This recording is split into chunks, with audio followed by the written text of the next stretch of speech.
Over the last 8 years, storms have intensified in Maine.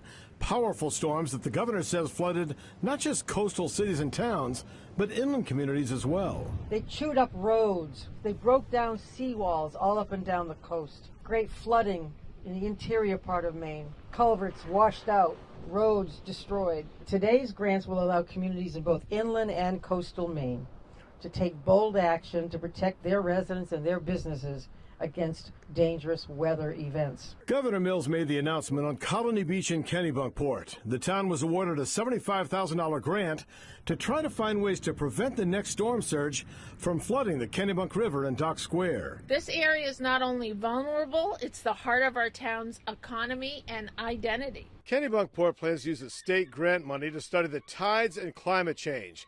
They plan to install an electronic tidal gauge that can be seen online here on the Kennebunk River so they can measure low and high tides over the next 2 years. Tidal gates are one possible solution being considered. From this information, we'll design real, actionable solutions that reflect community input and prepare us for the future. This is Kennebunkport's third climate resiliency grant. Like Kennebunkport and so many towns across Maine, we are all working to rebuild in a way that will survive the storms ahead. Harpswell will use its grant to map sea level rise and storm surge and plan resiliency projects.